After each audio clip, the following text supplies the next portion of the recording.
महापूर्ण। और मेरा मानना है अगर इनको देख लिया तो फिर कुछ देखने की चाह मन में रहेगी नहीं। बड़े सुंदर है, सुकुमार है। इस भाव से कहा किशोरी जी के मन में आ गया। अब किशोरी जी आई लेकिन कुमारी है, शादी होने वाली है, पता ही नहीं दूल्हा कौन बनेगा। क्यों? जो धनुष पे चाप चढ़ाएगा वही तो बनेगा। तो पल्लवों की अथवा कहे तो पुष्पों की ओट से, आड़ से, और किशोरी जी देख रही हैं कि मैं ना देखूं लेकिन मैं उनको देख ले। इसलिए बीच में फूलों की या पेड़ों की आड़ से देख रही हैं। लेकिन संयोग की बात देखिए, इधर से मेरी माता जानकी की नजर गई उसी क्षण और मेरे भगवान राम की नजर गई। और जैसे ही जैसे आंख से आंख मिली, क्या हुआ? कवि लिखते हैं, देख कर राम जी को जनक नंदनी, देख कर राम जी को जनक नंदनी, बाग में वो खड़ी की खड़ी रह गई। राम जी को जनक नंदनी, बाग में वो खड़ी खड़ी रह गई।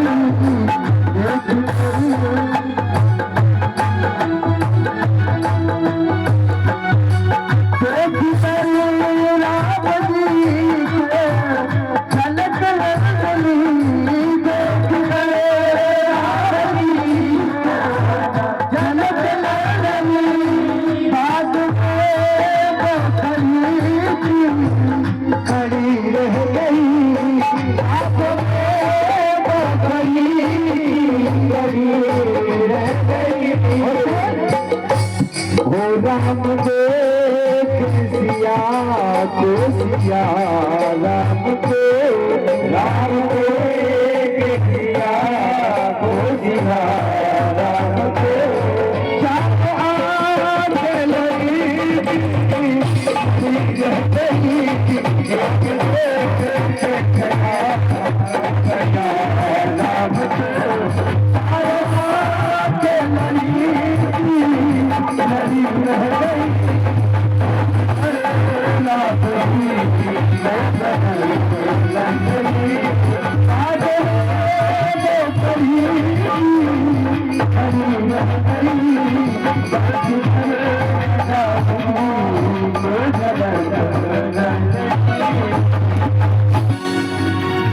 आंखें चार हुई, इशारों सारों में बात हुई।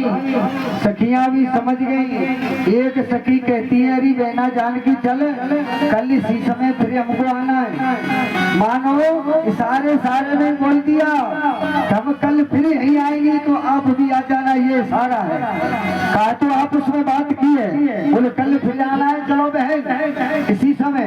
इशारा कर दिया, चली गई। राम कथा बड़ी सुंदर है लेकिन समय नहीं है, करे क्या। आगे धनुष यज्ञ हुए हैं। रंग भूमि जब सिया पगुधारी, ओ देखी रूप मोहि नर नारी। मोहित हुए जानकी जी आई है। धनुष यज्ञ प्रारंभ हुआ। एक से एक राजा गए हैं लेकिन कोई धनुष को उठा नहीं सका। गोस्वामी जी तो यहाँ तक लिखते हैं कि भूप सहस दस एक ही बारा, लगे उठावन टरे न। किसी से धनुष हिला नहीं। यहाँ विश्वामित्र जी बैठे हैं, एक तरफ मेरे राम जी बैठे हैं और लक्ष्मण भैया एक तरफ खड़े खड़े खड़े। जनक महाराज ने देखा हम तो कोई धनुष की तरफ देख भी नहीं रहा, थोड़ा आवेश में आए, दुखी हुए जनक महाराज। बोलने लगे, है वीरों, मुझे नहीं पता था कि इस पृथ्वी पर वीर नहीं। पृथ्वी पर कोई ऐसा नहीं है जो मेरे प्रतिज्ञा को पूरी करता।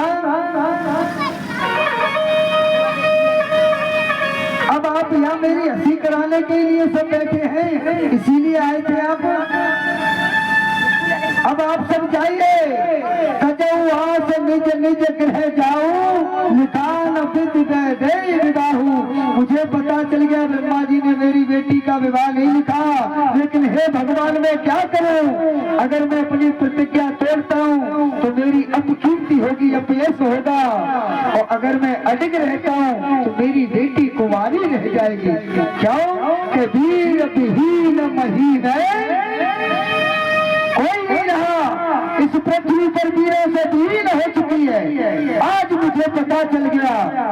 जब ये शब्द रुके तो फड़कने लगे अंग, भाएं तल गई, होठ फड़फड़ाने लगे और लखन जी लाल खड़े हो गए।